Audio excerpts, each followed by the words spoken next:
오늘 저는 누구의 종인가 라는 제목으로 말씀을 나누겠습니다.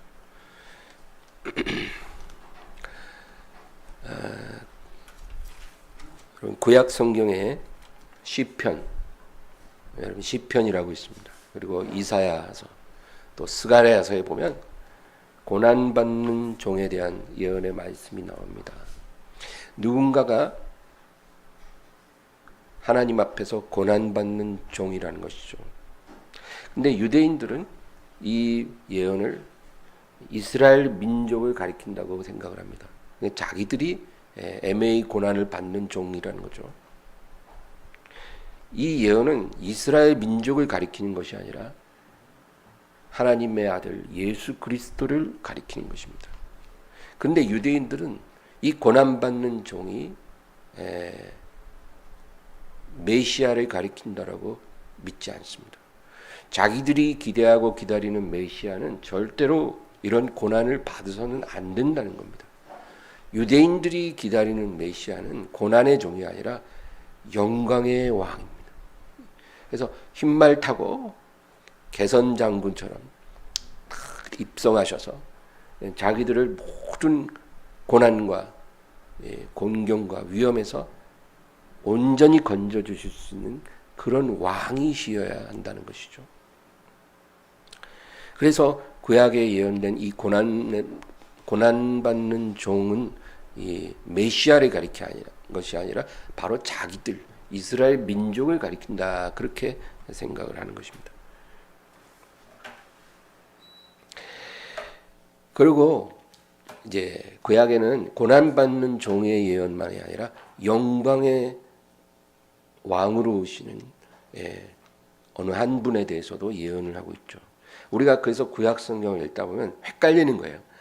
어떤 곳에서는 막 고난의 얘기가 나오고, 어떤 곳에서는 막 영광과 존귀를 받는 이야기가 나오고, 이게 막 번갈아 나오니까 헷갈립니다. 근데 이것이 다 예수님을 가리키는 것이죠. 그래서 이 영광과 존귀를 받으시는 왕에 대한 이 예언의 말씀만이 메시아를 가리킨다, 그렇게 유대인들은 생각합니다. 그래서 시편에도 이사야나 스가랴뿐만 아니라 뭐 예레미야라든지 뭐 에스겔이라든지 다니엘서에도 이런 영광의 왕에 대한 예언이 나오고 있는 것입니다. 그래서 유대인들은 갈보리 십자가에 못 박혀 죽은 예수는 절대로 자기들의 메시아가 아니라는 겁니다. 이 히브리어는 메시아고 헬라어는 그리스도죠. 같은 말인데 메시아는 히브리어고 그리스도는 헬라어입니다. 구약 성경은 원래 히브리어로 되어 있었고 신약 성경은 헬라어로 되어 있잖아요. 근데 같은 단어가 구약에는 메시아라고 써 있고 신약에는 그리스도라고 써 있는데 그 의미는 기름 부음 받은 자, 그런 뜻입니다. 그래서 이 기름 부음 받은 자가 바로 유대인의 영원한 왕이라는 것이죠. 그래서 유대인들은 지금도 메시아 그리스도를 기다리고 있습니다. 그런데 갈보리 십자가에 못 박힌 그 예수는 절대로 메시아 그리스도가 될 수 없다. 지금도 그렇게 말을 합니다. 그리고 이 메시아는 아직 오지 않았고 장차 조만간 우리에게 오실 것이다. 큰 권력과 능력을 가지고 와서 이스라엘을 절대절명의 위기에서 건지시는 그가 바로 우리가 기다리는 메시아가 되리라, 그렇게 생각을 하는 것입니다. 요한복음 5장 43절, 나는 내 아버지의 이름으로 왔음에 너희가 영접하지 아니하나 만일 다른 사람이 자기 이름으로 오면 영접하리라. 예수님은 2000년 전에 아버지에 온전히 순종하는 고난받는 종으로 오셨거든요. 아버지의 뜻에 죽기까지 복종하는 고난받는 종으로 오셨어요. 그래서 아버지의 이름으로 오신 거죠.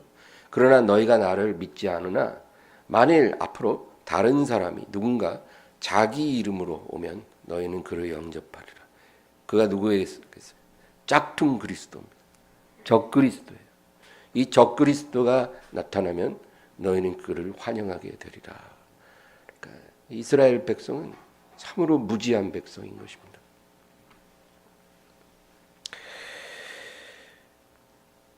구약의 선지자들은 하나님의 아들이 처녀의 몸으로 육신을 입고 오셔서 가장 낮은 곳까지 내려가실 것을 분명하게 예언을 했습니다. 하나님의 아들이 육신으로 오신 것도 그걸 뭐라 그래요? 성육신이라 그러죠. 성육신도 그것이 엄청난 자기 비하입니다. 여러분, 우리가 사람이 만물의 영장이잖아요. 근데 우리가 만약에 개가 됐다고 쳐보세요. 그 자체가 바로 엄청난 자기 비하. 뭐 개 중에 비싼 개도 있잖아요. 고급스러운 품종 좋은 개. 아무리 그런 개라도 우리가 그런 개로 변하면 그 말도 안 되는 이게 자기 비하가 되는 거예요. 그래서 우리가 누군가 욕할 때 개라 그래 욕을 하는 게 그런 거예요. 개의 자식이다 그러잖아요. 그 얼마나 나쁜 욕이에요. 그러니까 사람은 절대로 개가 돼서는 안 되는 거죠. 마찬가지로 하나님이 어떻게 사람이 되겠어요? 창조주가 어떻게 피조물과 같이 되겠어요? 그 자체만으로도 낮아짐이죠. 어마어마하게 낮아지심. 아버지가 그걸 원하셨어요. 예수님도 기쁘게 순종하셨어요. 사람이 되시는데 거기서 멈추지 않고 가장 낮은 자들과 친구 되셨어요. 죄인들과 세리와 창녀 그들과 친구처럼 그들을 위한 친구가 되어 주셨어요. 엄청난 자기. 그래서 바리새인들이 왜 당신은 저런 무지한 것들과 어울리느냐? 저런 불경건한 것들과 함께 식사하느냐? 그렇게 힐난을 할 정도로 예수님은 자기를 낮추셨어요. 죄인들의 친구가 되시고 그리고 잡히셨을 때는 채찍에 맞으시고 온몸이 찢. 우리 성찬 때마다 영상 보잖아요. 여러분 그 영화는 참 잘 만든 영화예요. 사람들이 예수님의 고난의 추상적인 이미지를 갖고 있잖아요. 그가 얼마나 처참한 몰골로 낮아지셨는지를 우리가 그 영상을 보면 알 수 있잖아요. 채찍에 맞아서 막 찢기시고 그리고 성경에 보면 침뱉음을 당했어요. 로마 군인들이 예수님 얼굴에 침을 뱉었어요. 그리고 뺨을 때리고 그 다음에 주먹으로 예수님 얼굴을 가격하고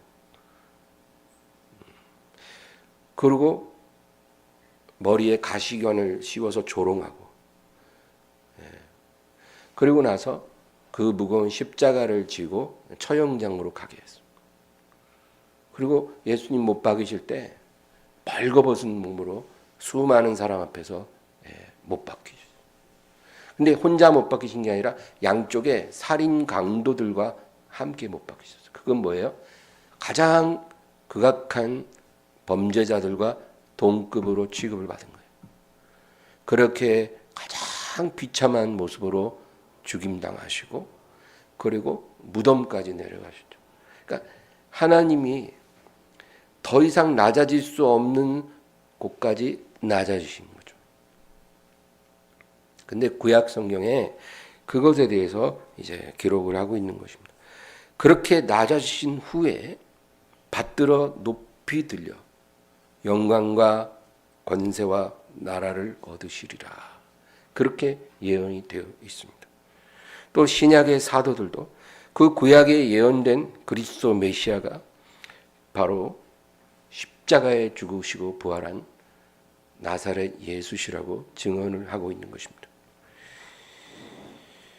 이사야 52장 13, 14절 보라 내 종이 형통하리니 받들어 높이 들려서 지극히 존귀하게 되리라. 전에는 그의 모양이 타인보다 상하였고 그의 모습이 사람들보다 상하였으므로 많은 사람이 그에 대하여 놀랐거니와. 이 고난받는 예수님에 관한 가장 디테일한 예언을 한 선지자가 이사야입니다. 이사야서에 몇 장에 걸쳐서 참으로 구체적으로 예수님을 묘사하는데 이 52장 13절부터 53장 끝절까지는 정말 이건 예언이라고 보기도 어려울 정도로 너무나 정확하게 예수님의 고난을 묘사하고 있습니다. 여기 보면 보라 내 종이 형통하리라. 하나님 아버지가 그 아들 예수에 대해서 이제 말씀하십니다. 내 종이 형통하리라. 근데 여기서 아버지가 예수님을 아들이라고 하지 않고 뭐라 그래요? 종이라 그럽니다. 자기 외아들을 종이라. 그래서 이 종이 형통해져서 받들어지고, 이 받든다는 말은 죽음에서 부활한다 그 말입니다. 무덤에서 일으켜진다. 받들어지는 겁니다. 그 다음에 높이 들려서, 이것은 부활하신 주님이 하늘로 오르셔서 아버지 우편에 앉으실 거라는 거예요. 높이 들려주실 것이고, 지극히 존귀하게 된다는 것은 그 예수가 모든 영광과 권세를 가지고 이 세상에 다시 오신다는 겁니다. 다시 오셔서 대관식을 거행할 거라는 겁니다. 지금 예수님은 아직 대관식을 하지 않았어요. 그냥 아버지 우편에서 내가 너의 모든 원수로 너의 발등상 되기까지 내 우편에 앉았으라 시편의 예언 말씀처럼 지금 기다리고 계십니다. 예수님이 재림하시는 그날이 바로 예수님이 대관식하는 날이에요. 왕으로 입성하시는 날이에요. 그날에는 저와 여러분은 너무나 기쁠 것이고, 그리고 예수님을 조롱하고 거부한 죄인들은 그날이 가장 비통한 날이 될 것입니다.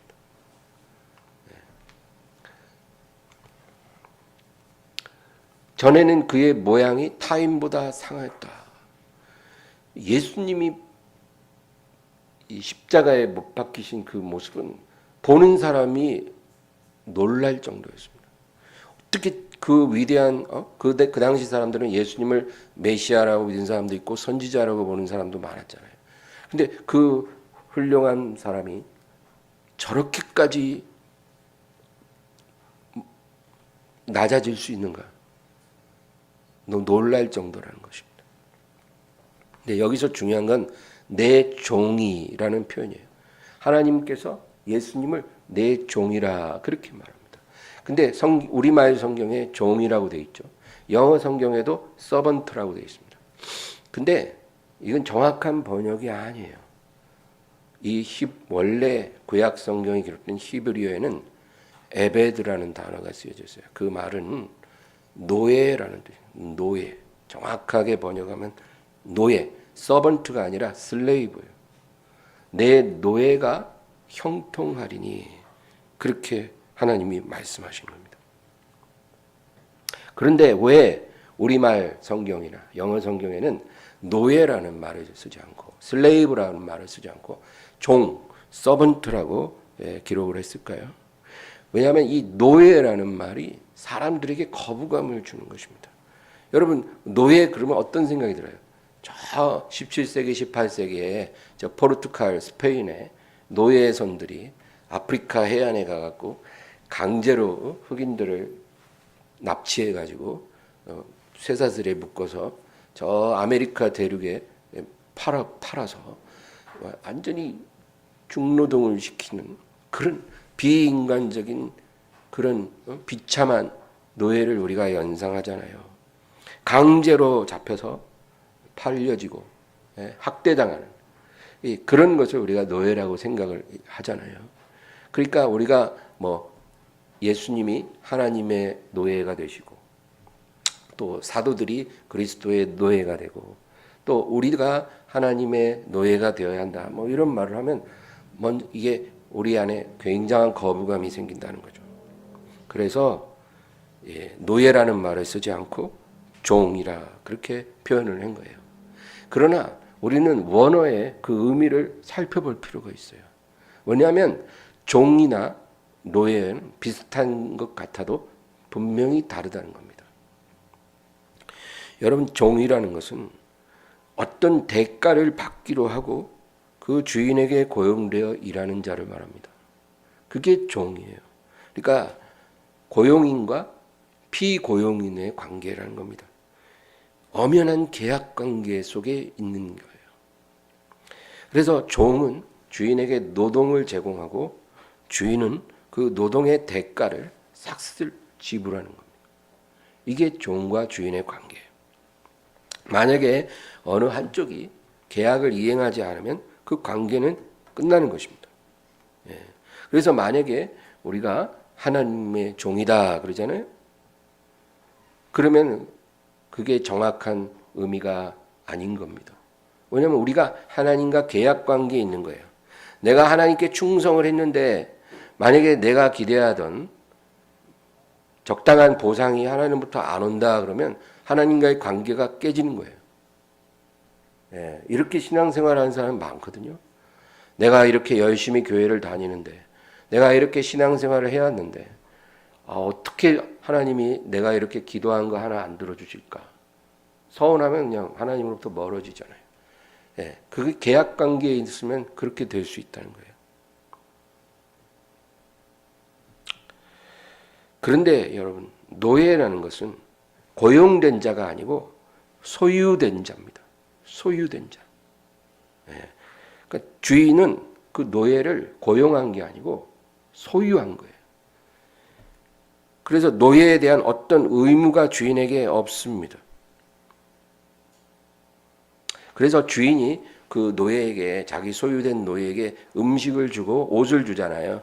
그것은 계약을 했기 때문에 주는 게 아니고 그 노예가 자기 재산이기 때문에 그래요. 자기 재산이니까 재산을 관리해야 되잖아요. 근데 옷도 안 주고 밥도 안 주면 그냥 죽어버릴 거 아니에요. 그러면 재산에 손실이 가잖아요. 내가 너를 얼마에 샀는데, 내가 너를 1,000,000원 주고 사왔는데, 내 재산인데 내가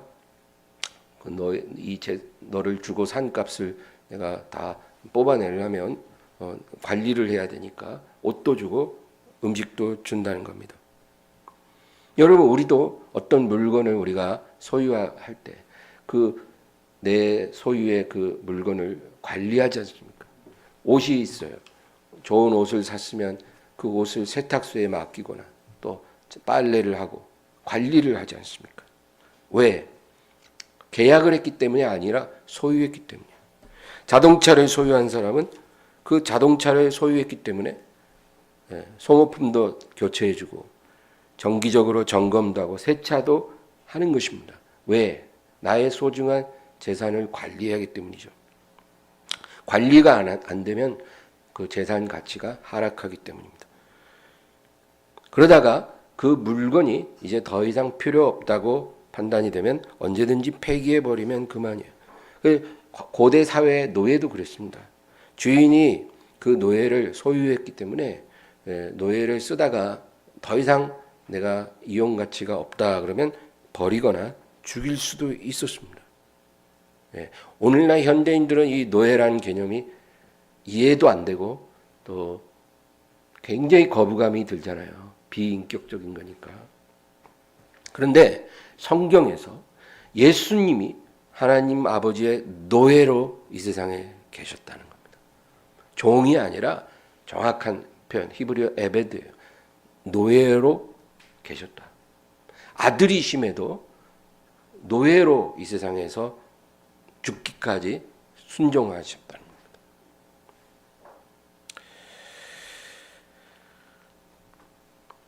그래서 이사야 선지자가 예수님에 대해서 예언을 할 때 예수님이 그 메시아 그리스도가 하나님의 노예라고 표현을 했잖아요. 그러니까 이 말이 유대인들은 받아들일 수가 없는 말이에요. 어떻게 자기들이 기다리는 그 메시아 그리스도가 하나님의 노예라고 될 수 있냐는 거죠. 그 말이 안 된다는 거예요. 있을 수 없는. 그래서 이 구절이 예수님을 가리킨다고 믿지 않아요, 유대인들은. 오히려 자기들 고난받는 이스라엘 백성을 가리킨다 그렇게 생각합니다. 그런데 신약의 바울 사도 역시 성령에 감동돼서 같은 말을 합니다. 빌립보서 2장 6절에서 8절. 그는 근본 하나님의 본체시나 하나님과 동등함을 취할 것으로 여기지 아니하시고 오히려 자기를 비워 종의 형체를 가지사 사람들과 같이 되셨고 사람의 모양으로 나타나사 자기를 낮추시고 죽기까지 복종하셨으니 곧 십자가에 죽으심이라. 여기 바울이 뭐라고 말합니까? 주 예수님께서 근본 하나님의 본체시나 하나님과 동등됨을 취하지 아니하시고 오히려 자기를 비워 종의 형체를 가지사 사람들과 같이 됐다 그랬잖아요. 여기서도 종이라는 표현을 쓰는데 이 헬라어로 원래 원문에 보면 둘로스라고 말합니다. 둘로스. 이 둘로스라는 단어가 노예입니다. 종이 아니라 노예라는 뜻이에요. 그러니까 정확히 번역하면 예수님이 하나님의 아들이고 하나님과 같은 분이나 동등하신 분이나 자기를 비워 노예의 형체를 가지사 이 땅에 오시어 사람들과 같이 되셨고 사람의 모양으로 나타나서 자기를 낮추시고 죽기까지 복종하셨으니 곧 십자가에 죽으심이라. 그러니까 여러분, 예수님이 이 세상에서 하나님 아버지의 노예가 되셨다. 성경은 그렇게 말하는 거예요. 이 노예가 얼마나 아까 말한 것처럼 누군가의 소유예요. 소유. 자기 의사 결정권이 없어요. 그 주인이 모든 생사여탈권까지 다 갖고 있어요. 주인의 소유물이에요. 그렇게 비참한 노예인데 근데 예수님은 아버지의 뜻을 따라 하나님의 노예가 되기 위해 이 세상에 오셨다는 겁니다. 그래서 철저하게 아들이시면서도 이 세상에 사는 동안에는 아버지의 노예로 사셨다는 거예요. 그래서 요한복음에도 보면 나는 내 뜻대로 하지 아니하고 내 아버지의 뜻대로 하려 하는 거로 내 모든 판단은 의로우니라. 내 양식은 내 아버지의 뜻을 행하는 것이라. 그러니까 철저하게 자기 뜻이 아니라 누구 뜻을 해요? 아버지의 뜻을 나는 이루기 위해 왔다는 거예요. 그러니까 그게 바로 노예입니다. 노예는요, 자기 의지가 없어요. 자기 감정이나 자기 어떤 소원 이런 게 중요하지 않아요. 자기를 소유한 주인의 뜻대로 살고 주인의 뜻대로 죽어야 되는 거예요. 그러니까 예수님이 이 세상에 계실 때는 아버지의 노예로서 스스로 자기를 낮추시고 순종하셨다. 그런데 이 빌립보서 2장 6절에서 8절 그 바로 앞절 2장 5절 말씀 보겠습니다. 너희 안에 이 마음을 품으라. 곧 그리스도 예수의 마음이니. 그러니까 예수님만 그렇게 되신 것이 아니라 뭐라 그래요? 너희 안에 이 마음을 품으라. 곧 그리스도 예수의 마음이라. 예수의 마음을 품어야 되는데 그게 어떤 마음이에요? 아버지의 노예 되신 그 마음이에요. 이 세상에 계시는 동안 철저히 자기를 낮추사 아버지의 소유가 되고 아버지께 복종하시되 죽기까지 복종하시는 그 노예의 마인드, 그것으로 예수님이 이 세상에 사신 것 같이 주를 믿는 너희도 이 마음을 품어야 한다. 이게 성경의 가르침이에요, 여러분. 하나님이 우리를 부르실 때는 그냥 예수 믿고 구원을 쉽게 받아가지고 그냥 복 좀 주시고 내가 구하는 것 좀 이루어 주시고 내가 꿈꾸고 소원하는 거 다 들어주시고 나를 좀 도와주소서. 한 번 사는 인생 행복하게 해주소서. 우리가 이런 식으로 하나님께 뭔가를 요구하잖아요. 내가 교회 잘 나갈 테니까 내가 구하는 거 몇 가지 목록 아시죠? 3년 안에 다 이루어 주소서. 우리는 이런 자세가 결코 하나님이 우리에게 기뻐하시고 원하시는 자세가 아니라는 것을 알아야 합니다.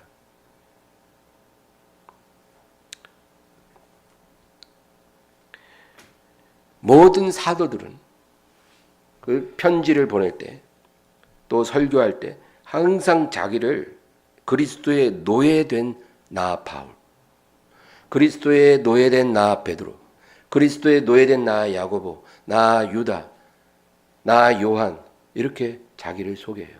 여러분 신약 성경을 읽으면 꼭 그래요. 서신서의 맨 앞장 서두에 사도들이 자기를 교회에 소개할 때 그리스도 예수의 노예된 나 바울은, 로마서 1장 1절, 예수 그리스도의 종 바울은 사도로 부르심을 받아 하나님의 복음을 위하여 택정함을 입었으니, 여기서 종이라는 말도 원래 헬라의 들로스, 노예입니다. 그러니까 우리가 이 성경에 종이라는 단어가 나오잖아요, 신약 성경에. 그러면 무조건 노예로 생각하고 읽으면 돼요. 예수 그리스도의 노예 바울은, 야고보서 1장 1절, 하나님과 주 예수 그리스도의 종 야고보는 흩어져 있는 12지파에게 문안합니다. 베드로후서 1장 1절, 예수 그리스도의 종이며 사도인 시몬 베드로는 우리 하나님과 구주 예수 그리스도의 의를 힘입어 동일하게 보배로운 믿음을 우리와 함께 받은 자들에게 편지하노니, 유다서 1장 1절, 예수 그리스도의 종이요 야고보의 형제인 유다는 부르심을 받은 자 곧 하나님 아버지 안에서 사랑을 얻고 예수 그리스도를 위하여 지키심을 받은 자들에게 편지하노라. 요한계시록 1장 1절, 예수 그리스도의 계시라. 이는 하나님이 그에게 주사 반드시 속히 일어날 일들을 그 종들에게 보이시려고 그의 천사를 그 종 요한에게 보내어 알게 하신 것이라. 여러분, 여기서 종은 다 슬레이브, 돌로스, 노예입니다. 노예. 하나님께서, 예수님께서 그 종들, 그 노예된 사도들에게 이렇게 계시를 주신다는 거예요. 그 노예들에게 비밀을 알게 하신 거예요. 그러므로 신약 성경에 하나님의 종들, 하나님의 사도들이 다 자기를 노예라고 여긴 것처럼 너희도 이 마음으로 이 세상에서 살라는 거예요. 노예라는 말을 누가 좋아하겠냐면, 우리는 누가 억지로 우리를 잡아다가 노예 삼은 게 아니고, 우리를 위해, 나를 살리기 위해 십자가에서 그 노예로서 자신을 깨뜨려 부어주신 우리 주 예수님을 사랑하는 마음으로 이 세상에 사는 동안, 주님, 나는 당신의 노예로 순종하겠습니다. 우리가 이렇게 고백을 한다는 겁니다. 그리고 그렇게 사는 것이 마땅하다는 거예요. 우리가 그렇게 이제까지 못 살았으면 우리가 그만큼 무지하고 어리석고 철부지였다는 거예요. 교회를 15년, 20년, 30년, 40년을 다녔지만 우리는 이 기본적인 사실도 못 깨닫고 그냥 철부지처럼 다니면서 문제 생길 때마다 좀 도와주시옵소서. 좀 지갑 좀 채워주시옵소서. 우리는 이런 식으로 하나님을, 우리가 하나님의 노예가 되는 게 아니라 하나님을 노예로 삼으려고 그래요. 그냥 평상시에는 관심도 없어요. 마치 주인이 자기 노예들 보고 평상시에 별 관심이 없다가 이제 노예가 필요할 때 있잖아요. 일로 와서 시중 좀 들어. 일로 와서 이것 좀 해. 우리가 이제 예전에 그 노예 주인 된 자들이 그렇게 노예를 부렸잖아요. 우리가 마치 하나님을 노예 삼았어요. 평상시에는 내 마음대로 살고 하나님 일도 관심이 없다가 필요할 때만 이리 와서 내 지갑 좀 채워주소. 이리 와서 내 아픈 몸 좀 고쳐주소. 이리 와서 우리 가정의 여러 가지 문제 좀 해결해 주소. 우리가 하나님을 노예처럼 부렸어요. 잘못됐다는 거예요.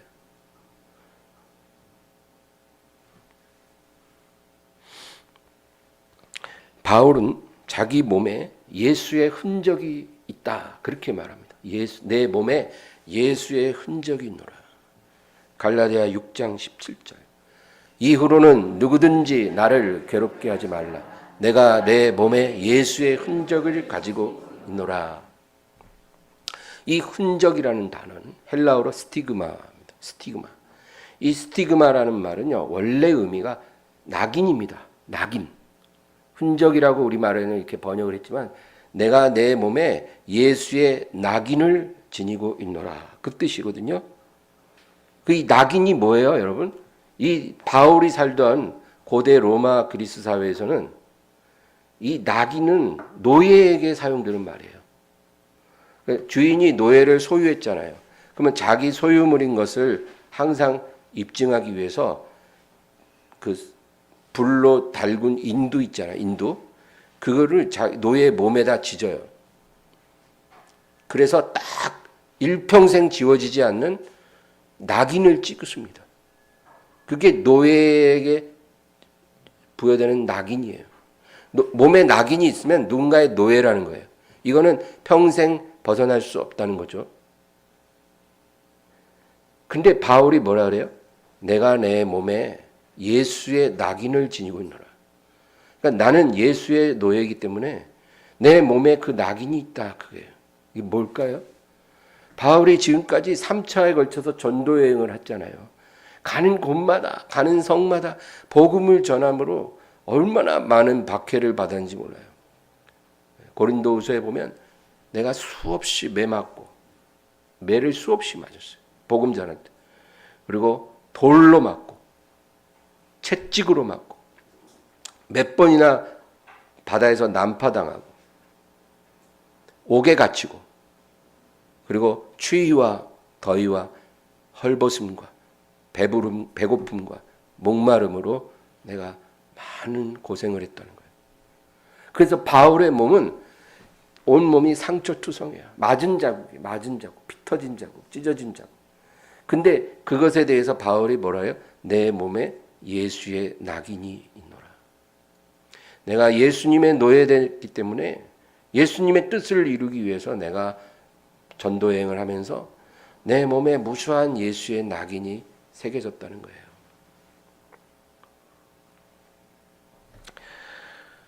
여러분, 바울은 어떤 사람일까요? 바울은요, 날 때부터 로마 시민권자입니다. 로마 시민권자는요, 완전히 특별한 신분이에요. 그 로마 제국이 최대로 번영할 때 지중해라는 바다가 로마의 연못이었어요. 연못. 그 로마 세계에서 로마 시민권자는 특별한 사회 가장 높은 신분입니다. 그래서 심지어는 한 지방의 총독이 되는 사람도 로마 시민권이 없어서 시민권을 돈 주고 살 정도예요. 출세하기 위해서 반드시 그 신분이 필요했다는 거예요. 근데 바울은 태어날 때부터 시민권자였다. 그는 바리새인 중에 바리새인이고 가말리엘 문화에 공부했던 사람, 그러니까 최고의 엘리트 교육을 받은 지식인이었습니다. 그는 높은 스펙을 가진 자유인이지만 자기 자신을 항상 그리스도의 노예라고 소개를 합니다. 나는 내가 이 세상에서 흠모할 만한 많은 스펙이 있지만 이런 모든 스펙은 그리스도를 위하여 다 배설물처럼 여긴다. 왜? 도움이 안 된다는 거예요. 그리고 오직 주 예수 그리스도의 십자가 외에는 나는 자랑할 것이 없노라. 그리고 항상 교회에 자기를 소개할 때 나는 주 예수의 노예된 바울이다. 내 몸에 예수의 낙인을 갖고 있으니 나를 괴롭게 하지 마라. 너희들이 나를 괴롭히면 안 된다는 거예요. 교인들한테. 베드로전서 2장 16절입니다. 너희는 자유가 있으나 그 자유로 악을 가리는 데 쓰지 말고 오직 하나님의 종과 같이 하라. 여기서도 종을 둘로스라고 표현해요. 그러니까 너희는 자유가 있죠. 우리가 자유가 있습니다. 세상적으로도 자유롭고 또 우리는 죄의 종이었다가 자유함을 받았잖아요. 예수님으로 말미암아. 그러나 그 자유로 악을 가리는 데 쓰지 말고 오직 하나님의 종이 되라. 하나님의 노예가 되라. 누가 너희를 억지로 그렇게 만들려는 게 아니라 너희 스스로 정말 너희가 복음의 그 비춤을 받았으면 너희는 이 세상에서 그리스도의 노예로서 사는 게 마땅하지 않겠는가. 그것입니다. 오늘 본문 로마서 6장 16절. 너희 자신을 종으로 내주어 누구에게 순종하든지 그 순종함을 받는 자의 종이 되는 줄을 너희가 알지 못하느냐. 혹은 죄의 종으로 사망에 이르고 혹은 순종의 종으로 의에 이르느니라. 우리가 의식을 하든지 의식을 하지 못하든지 우리는 누군가에게 종이 되었다는 것을 성경이 말합니다. 예. 이 세상 사람들은 그걸 이해할 수 없어요. 근데 성경이 뭐라 그러냐면 우리가 무언가에 순종을 하면 그 순종함을 받는 자의 종이 된다는 거예요. 그래서 우리에겐 딱 두 가지 선택지밖에 없어요. 죄의 종으로 사망에 이르든지 순종의 종으로 의에 이르든지. 그러니까 죄에게 순종하든 그러면 죄의 노예죠. 그 다음에 순종의 종이라는 것은 예수님의 노예라는 거예요. 순종하신 예수님을 따라가는 거예요. 그 마음을 품는 거예요. 그래서 의에 이르든지. 둘 중 하나예요. 중간 없어요. 아유 나는 그냥 아무에게도 종되고 싶지 않고 그냥 자유로운 영혼이고 싶어요. 그건 내 생각이고요. 그렇게 될 수가 없다는 거예요. 우리가 아무리 자유를 원해도 우리는 결국 정욕과 탐심과 그죠? 욕망에 무릎을 꿇게 될 수밖에 없어요. 우리가 예수님께 무릎 꿇지 않고 살잖아요. 그러면 이 세상에 속한 것들에 우리는 결국 속절없이 무릎 꿇게 되어 있어요. 죄의 권세 앞에 다 무릎을 꿇어요, 여러분. 그러니까 내가 아무리 자유를 원해도 자유인이라고 내가 외쳐도 자유인이 아니라 우리는 죄의 노예가 된 거예요. 지금까지 그렇게 살아왔어요. 그러나 예수님이 우리를 자유케 해주셨고 이제는 당신의 양으로, 당신의 신부로, 당신의 백성으로, 당신의 형제 자매로 삼아 주셨잖아요. 그러니까 우리는 이제 앞으로 살아가는 동안 이 땅에서 주님의 종, 주님의 노예로서 내가 섬기겠습니다. 이렇게 고백하는 게 맞다는 거죠.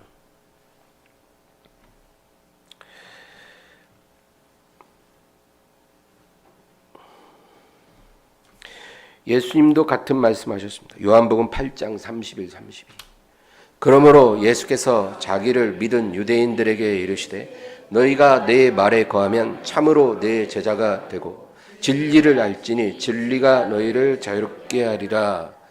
너희가 내 말에 거하고 진리를 알게 되면 그 진리가 너희를 자유롭게 하리라. 이 말은 너희가 이제까지 죄의 노예 생활을 했으나 내 말 안에 거하고 진리를 깨달으면 그 진리로 말미암아 자유를 얻으리라. 그 다음에 33, 34절. 그들이 대답하되 우리가 아브라함의 자손이라 남의 종이 된 적이 없거늘 어찌하여 우리가 자유롭게 되리라 하느냐. 예수께서 대답하시되 진실로 진실로 너희에게 이르노니 죄를 범하는 자마다 죄의 종이라. 유대인들은 이 영으로 태어나질 않았기 때문에 예수님의 영의 말을 이해할 수가 없어요. 우리가 아브라함 자손이고 이제까지 누구에게 우리가 노예 생활한 적이 없는데 뭐 우리가 자유케 된다 하냐? 우린 지금 자유를 갖고 있어. 근데 뭘 진리를 알면 진리로 인하여 자유케 된다고 하나? 이미 자유가 있는데 그 얘기예요. 그러니까 예수님 뭐라 그래요? 진실로 진실로 말한다. 죄를 범하는 자는 다 죄의 종이라. 너희가 지금 죄의 종이라는 겁니다. 그러나 너희가 내 말을 믿고 내 말 안에 거하고 진리를 알면 진리가 너희를 자유롭게 하리라. 갈라디아서 5장 1절. 갈라디아서 5장 1절. 없어요? 그럼 우리 다 같이 한번 찾아보겠습니다.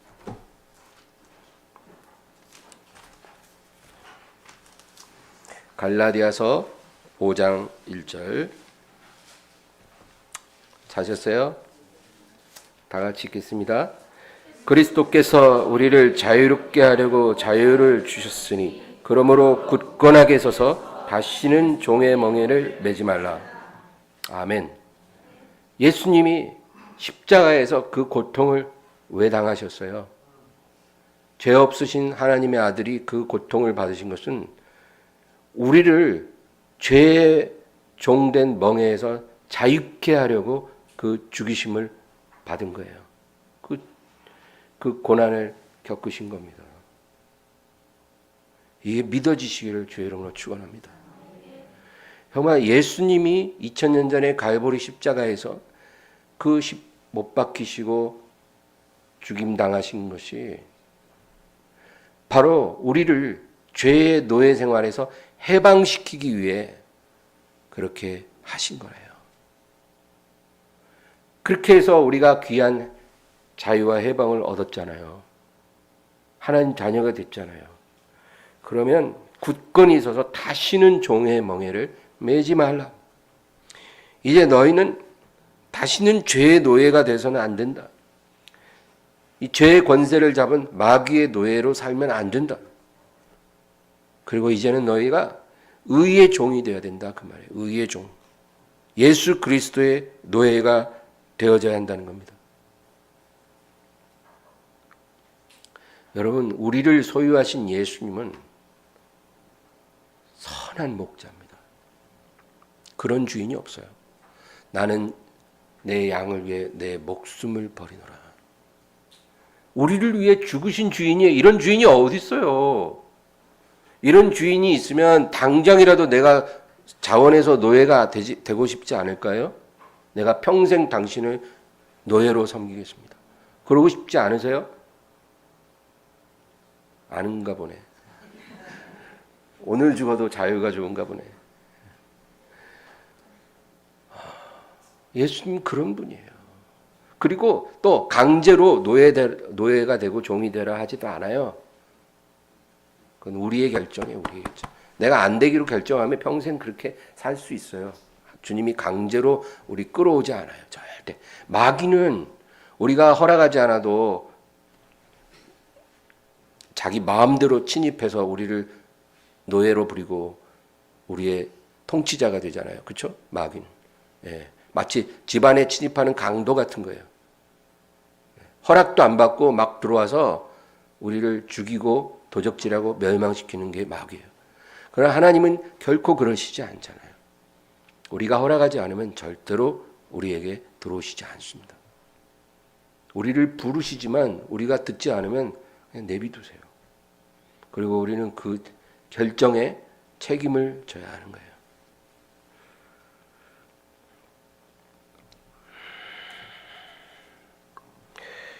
어떤 고아가 있었어요. 고아가 그냥 길에서 빌어먹는 고아예요. 부모도 없어요. 그러니까 이제 나쁜 주인이 이 아이를 데려다가 이제 소매치기 기술을 가르쳐 갖고 이제 시장에 가서 소매치기 해오라는 거예요. 그러면 이제 이 아이가 소매치기 해갖고 그 돈을 주인에게 갖다 주고 이제 이런 생활을 하는 거예요. 그 주인은 이 아이를 이용할 뿐이지 조금 더 애정이 없는 거죠. 그냥 이용해 먹다가 병들면 갖다 버리면 그만이에요. 근데 어떤 귀인이 이 아이를 보고 너무 불쌍한 거예요. 고아로 태어나서 악한 주인에게 노예가 돼가지고 이렇게 나쁜 짓을 하면서 사는 게 불쌍한 거예요. 그래서 이 귀인이 그 악한 주인에게 돈을 주고 이 고아를 샀어요. 엄청 많은 돈을 주고 사온 거예요. 그런데 딱 애를 이제 자유케 했잖아요. 자유케 했는데 이제 자유케 됐으니까 네 마음대로 어디 가서 살아 이럴 수도 있는데 그렇게 못 하겠는 거예요. 왜? 그러면 이 아이가 어딘가에 또 가서 또 다른 악한 주인에게 잡혀서 또 예전과 같은 신세가 될 거거든요. 그래서 이 귀한 사람이 이 아이를 자기 아들로 입양을 해요. 딱 법적으로 자기 아들로 입양을 하고 자기 집에 데려옵니다. 그리고 정말로 수준 있는 가정교사를 딱 붙여서 이 아이를 이제 교육시키고 모든 교양과 예의 범절을 가르쳐요. 근데 이 아이가 태어날 때부터 고아로 태어나고 맨 배운 게 도둑질인데 그러니까 맨날 학대받고 막 욕먹고 그런 생활만 하다가 갑자기 하루아침에 바뀌었잖아요, 상황이. 그러니까 적응이 안 돼, 처음엔. 너무 힘들다. 소화가 안 된다. 막 예의 범절 배우고 막 여러 가지 공부도 해야 돼요. 막 과목별로 공부도 해야 되고 막 옷 입는 법도 배우고 식사 예절도 배우고 막 사람들을 어떻게 대해야 되는지 말을 어떻게 되는지 이런 거 다 배우는 게 처음엔 힘들었어요. 그런데 시간이 흐를수록 자기가 이 새로운 상황으로 옮겨온 것이 얼마나 특별한 은혜인 줄을 깨닫는 겁니다. 처음에는 몰라요. 자기가 얼마나 큰 은혜를 받았는지. 자기가 이 새로운 환경에 들어와서 새로운 것을 받아들이는 것이 얼마나 놀라운 은혜인지 처음엔 잘 모르는데 시간이 흐를수록 이제 철이 들고 자기가 엄청난 특혜를 받았다는 것을 알게 됩니다. 뿐만 아니라 그 아버지의 법적인 아들이 되었으므로 유산을 어마어마한 상속으로 받게 된 것을 알게 됩니다. 그러니까 이 아들이 그 아버지에게 얼마나 감사하겠어요. 그러니까 자기는 아들임에도 불구하고 내가 내 아버지 살아계신 동안 아버지의 노예처럼 아버지 기쁘시게 하기 위해 내가 살아야 되겠다. 그런 결심을 하게 된 거죠. 누가 강제로 그렇게 하라는 게 아니라 자기 스스로 깨달아지고 그렇게 하겠다고 자원하는 마음이 생기더라는 거죠. 지금 이 이야기가 바로 저와 여러분이 처한 상황이에요. 그런데도 우리는 30년을 교회를 다녀도 신앙생활을 해도 이런 은혜를 제대로 깨닫지를 못하고 지금도 여전히 철이 없이 이렇게 하나님을 슬프게 합니다. 하나님을 너무 슬프게 해요. 하나님을 종삼지 않아서 안달해요. 우리는 하나님 앞에 아무것도 한 게 없고 엄청난 은혜를 받았음에도 그 은혜에 감사는커녕 뭐 기도한 거 제대로 응답이 늦어지면 그렇게 하나님을 원망하고 서운해요. 그리고 이제 당분간 예배 안 나가야 되겠다. 당분간 이제 기도도 좀 쉬어야지. 우리의 이런 철없는 행동들이 얼마나 잘못된 겁니까? 우리가 과거에 그랬어도 오늘 이후부터는 그러지 말기를 주의 이름 축원합니다. 예수님이 스스로 아버지의 노예로 사신 것처럼 사도들이 그렇게 그리스도의 노예로 살았던 것처럼 우리도 그리스도 예수의 마음을 품고 사는 것이 마땅하다 그것입니다. 오늘 본문 로마서 6장 19절 읽겠습니다. 너희 육신이 연약함으로 내가 사람의 예대로 말하노니 전에 너희가 너희 지체를 부정과 불법에 내주어 불법에 이른 것 같이 이제는 너희 지체를 의에게 종으로 내주어 거룩함에 이르라. 전에는 너희가 너희 지체를 너희 몸을 부정과 불법에 내주어 불법에 이른 것 같이 이제는 그렇게 하지 말고 이제 앞으로는 너희 몸을 의에게 노예로 내주어 거룩함에 이르라. 이제 너희 몸을 부정과 불법의 종으로 주지 말고 예수 그리스도께 종으로 드리라. 무엇을요? 너희 몸을 그렇게 드리라는 거예요. 그래서 거룩함에 이르라. 우리가 우리 몸을 예수님께 종으로 노예로서 바친다는 것은 우리 몸으로 더러운 죄를 더 이상 짓지 않는 거예요. 거룩함에 이르는 거예요. 내 몸이 누구 거예요 이제? 내 거 아니잖아요. 누구 거예요? 소유주인 예수님 거잖아요. 그게 노예의 자세잖아요. 내 몸이 내 게 아니라 주님 거예요. 그러면 주님의 뜻대로 잘 보관해야죠. 그걸 어떻게 해야 되겠어요? 술 퍼마시고 담배 피우고 그거 이제 끊으면 돼요. 지금 아직 못 끊어도 너무 절망은 마세요. 그러나 끊어야 한다는 생각을 갖는 게 중요한 거예요. 그리고 우리의 몸을 거룩함으로 드리는 거예요. 그게 예수님의 노예된 자의 마땅한 자세다. 그 말 아니겠습니까? 20절 21절 너희가 죄의 종이 되었을 때에는 의에 대하여 자유로웠느니라. 너희가 그때 무슨 열매를 맺은 이제는 너희가 그 일을 부끄러워하나니 이는 그 마지막이 사망임이라. 너희가 죄의 종으로 계속 남아 있는다면 결국은 사망하게 될 것이다. 이 사망은 육신의 사망이 아니라 영원한 사망입니다. 영원히 지옥에 떨어지는 거예요. 우리가 계속 죄의 종으로 남아 있으면 그렇게 된다는 겁니다. 일생 동안 아무 열매도 없이 살다가 마지막엔 사망한다는 겁니다. 22절 23절.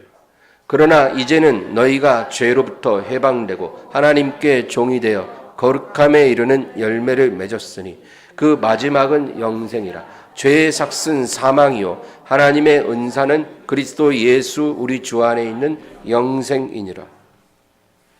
22절 보면 너희가 죄로부터 이제 해방되고 하나님의 종이 되어 하나님의 노예가 되어 거룩함에 이르는 열매를 맺었으니 그 마지막은 영생이라.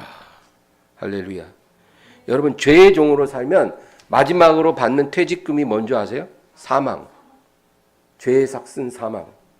우리가 죄의 종으로 일생 살면 마지막에 받는 최후의 품삯은 사망이에요. 그러나 이제 죄로부터 해방되어 하나님의 종이 되어 거룩함에 이르는 열매를 맺는 삶을 살잖아요. 그러면 마지막에 받는 우리의 품삯은 영생. 그래서 죄의 삭은 사망이요 하나님의 은사는, 하나님의 선물은 그리스도 예수 우리 주 안에 있는 영생이니라. 여러분, 이렇게 좋은 주인을 우리가 새로 만났어요. 당연히 우리가 예수님의 노예로 사도들처럼 살아야 마땅하지 않겠습니까? 이게 얼마나 놀라운 복음이요 경이로운 진리입니까? 예수님의 종으로 노예가 되어 사는 것이 우리 삶의 가장 영광이요 기쁨입니다. 여러분은 어떻게 살 것입니까? 선택하시기 바랍니다. 중간은 없어요. 죄의 종이 되어 사망을 품삯으로 받을지, 예수 그리스도의 종이 되어 영생을 품삯으로 받을지 우리는 선택해야 합니다. 그건 우리 선택이에요. 오늘 진리의 말씀으로 우리가 무슨 선택을 해야 될지 분명하지 않습니까? 이 은혜가 충만하기를 주의 이름으로 축원합니다. 하나님 아버지 감사합니다. 오늘도 영광 받으시옵소서. 우리의 주인 되시고 우리의 소유자 되신 예수님을 우리가 사랑하고 예수님을 즐거이 기쁨으로 섬기게 하옵소서. 주님, 우리가 주님을 종으로 버리지 말고 주님의 종이 되어 주님을 기쁘시게 하기를 원하는 그러한 사람으로 변화시켜 주시옵소서. 어떻게 하면 예수님을 이용해서 내 소원을 이룰까가 아니라 어떻게 하면 나를 낮추고 나를 깨뜨려서 예수님이 아버지를 기쁘시게 한 것처럼 사도 바울이 주 예수님의 종으로 살았던 것처럼 어떻게 하면 나도 나 자신을 깨뜨려서 내 몸에 예수의 낙인이 찍혀지게 되고 주님을 기쁘시게 할 것인가, 그것을 기도하는 우리가 되기를 원합니다. 영광 받아 주시옵소서. 예수님의 이름으로 기도합니다. 아멘. 찬양하고 기도합니다.